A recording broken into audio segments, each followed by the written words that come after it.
Welcome to Ways to Love Your Money. I'm Elisabeth Dawson, and today we're going to try and break down what the Secure Act is all about. How does it affect you? How does it affect your planning, your estate planning, basically how you can actually save?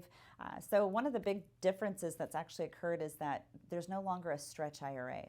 So when a beneficiary receives a dollar amount from your IRA or 401k, your retirement plan, they'll have to take out equal distributions of 10% per year until it's fully received by that beneficiary. So could that actually change tax rates for that beneficiary? Just think if it's a young daughter or maybe a 30 age son, or maybe even you're 50 and you're getting it from your parents and they've passed. So how does that affect them? Well, if they're making $50,000 or $60,000, all of a sudden they got $100,000 per year from a retirement account that was $1 million, could that negatively impact them?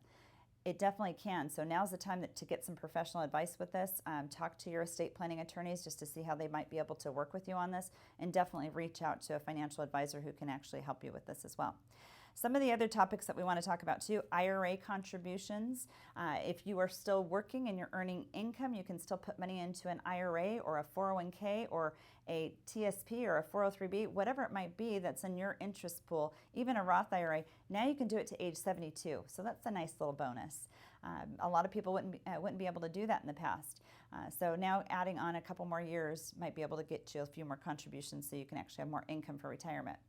Another piece that we want to talk about too is required minimum distributions. They used to be from your IRA 70 and a half, you had to take it on the April following that. So on the April following that 70 and a half, you had to take out a required minimum distribution. I have this conversation with many people. It's minimum. That's the language I don't like, required minimum distribution. Think about this. When you were putting all those dollars in, all those years that you were working, you were putting in the most you could afford to put into your retirement.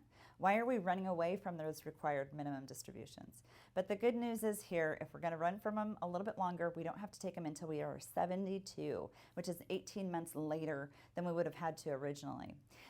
Again, there's so many more pieces. We're going to try and break this down over the next couple of weeks because I think there's going to be more and more news about it.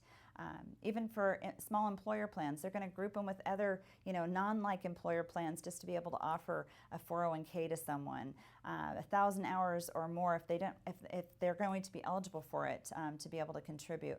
But in the past, a lot of employers, it became very costly to put 401ks together or profit sharing accounts. But now it's going to be something where the costs are going to be decreased for the employer, and they're going to pool with other employers to make it much more efficient. So even if you're working 500 hours per average per year, at least for 3 years, then you can be eligible for this contribution into a plan as well. All right. This is enough for this topic today, but we'll come back with more on this subject in the weeks to come, because this is a lot for us and seeing how it really will truly affect us. All right, stay tuned. If you have questions and you need to seek out a professional, helper on this, don't be too shy. Reach out to us at 619-640-2622, or you're welcome to email us any questions that you might have at questions@elisabeth.dawson.com. The information provided in this show is for informational and educational purposes only. This show is not investment advice, nor is it intended to address the financial needs of any particular viewer. The opinions expressed on this show are not intended to be an endorsement of any particular investment strategy or service of any other kind. You must make an independent decision regarding investments or strategies mentioned throughout the show. Before acting on information in this show, you should consider whether it is suitable for your particular situation and strongly consider seeking advice from a financial advisor.